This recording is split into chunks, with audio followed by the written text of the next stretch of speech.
A primeira consideração a ser feita, e a mais básica, é que nenhum aborto é justificável. Como tal, depois do feto se tornar viável, depois do nascimento ser possível. Nesta altura, já não seria sequer uma questão de aborto, mas sim matar uma vida, homicídio. Tirar a vida de um feto viável, sem justificação ética superior, seria assassinato. Desde a concepção e no decurso das 8 primeiras semanas, o não nascimento é chamado um embrião. A partir desse tempo é chamado um feto. A partir de cerca de 6 meses, é possível dar à luz a um neném, que pode respirar sozinho e pode desenvolver-se como um ser humano maduro. Qualquer aborto justificável que deve ser realizado deve ocorrer antes desse ponto de viabilidade para ser qualificado como aborto. A partir deste ponto, qualquer ato alegadamente justificável de tirar a vida teria de ser classificado como eutanásia, que é uma questão ética ainda mais séria. Epístola de Paulo aos Coríntios, 1 Coríntios capítulo 10, no verso de número 13. A palavra de Deus nos diz assim: não vos sobreveio tentação que não fosse humana. Mas Deus é fiel e não permitirá que sejais tentados além das vossas forças.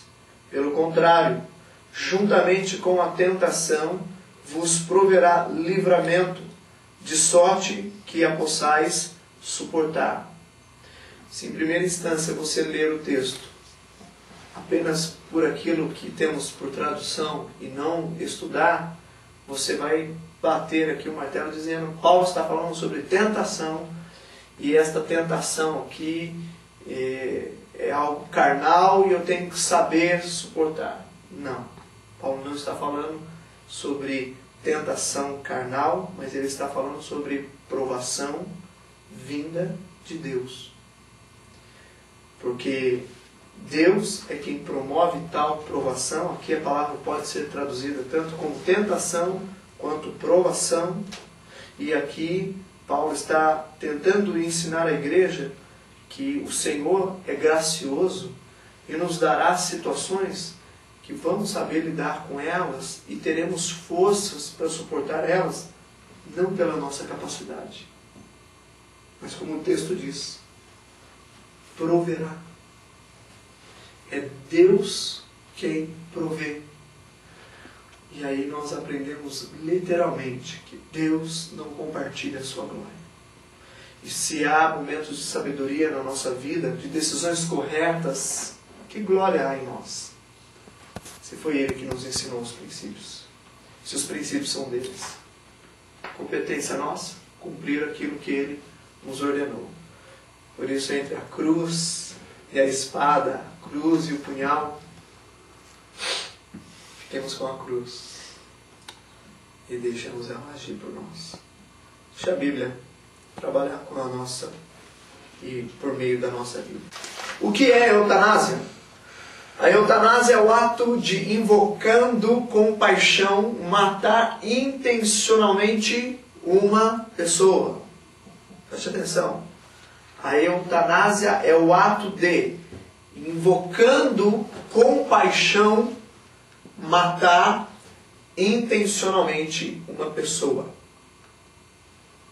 Muito bem. Qual a diferença entre eutanásia e suicídio assistido? Hoje, no meio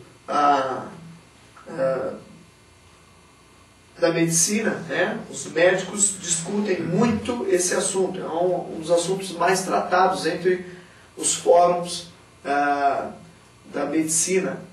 E como tratar com esses dois assuntos, eutanásia e suicídio assistido? Talvez você esteja se perguntando, o que é um e o que é outro?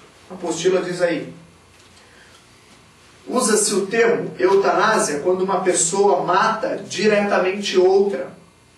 Por exemplo, quando o médico dá uma injeção letal a um paciente, classifica-se como eutanásia. Ok? Agora, o que é suicídio assistido? Usa-se o termo suicídio assistido quando uma pessoa ajuda a outra a matar a si própria. Por exemplo, quando o médico prescreve um veneno, ou quando uma pessoa põe no paciente uma máscara ligada a uma botija de monóxido de carbono e lhe dá instruções sobre como ligar o gás de forma a morrer. A eutanásia não é a garantia de uma morte digna.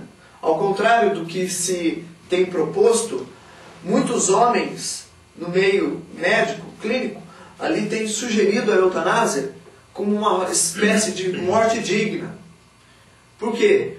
Se valem da premissa que o homem não é digno de morrer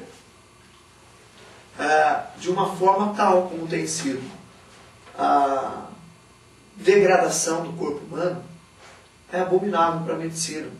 Porque ela se vale que ela tem que se esforçar o máximo para que o homem seja recuperado. Romanos capítulo 3, verso 23, nos fala o quê? Romanos 3, 23.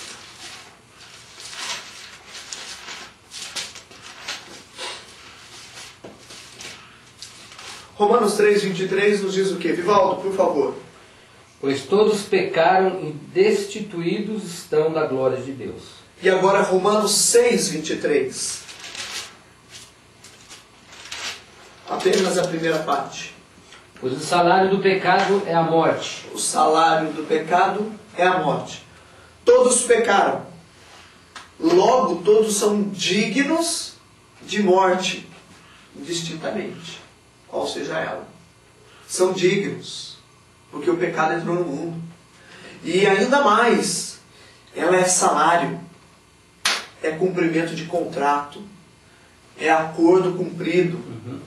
Então, a desculpa de que o homem tem que ter uma morte digna tem sido a prerrogativa para a aplicação da eutanásia.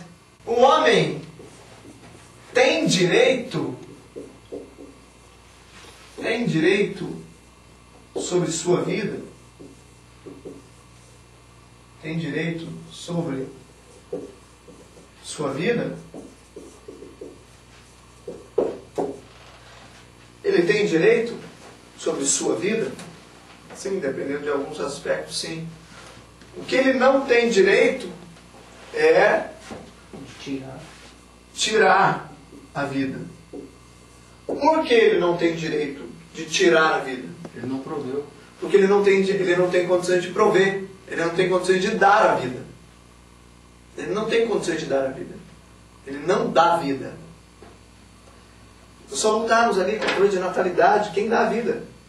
É Deus. Então, a mesma prerrogativa. É a prerrogativa no setor inverso. Só voltar. Para eu chegar nessa conclusão, eu tenho que chegar. Para eu tirar a vida, eu tenho que, no mínimo, tê-la. E a pergunta que você tem que fazer não é essa. O homem não tem direito a cometer o suicídio? Aliás, ele é dono da sua vida? Não. Nem a vida que tem, ele é dono. Isso porque, lembra, por isso que foi importante na nossa primeira palestra definirmos, afunilarmos por quais conceitos nós iríamos partir para defender os nossos pontos de vista sobre os assuntos. Sempre me reporto lá. A premissa é a ética cristã. E a ética cristã é a glória de Deus. E a glória de Deus nada mais é a obediência à palavra dele. E a obediência à palavra dele me diz que eu tenho que entender que Deus é quem dá e Deus é quem tira a vida.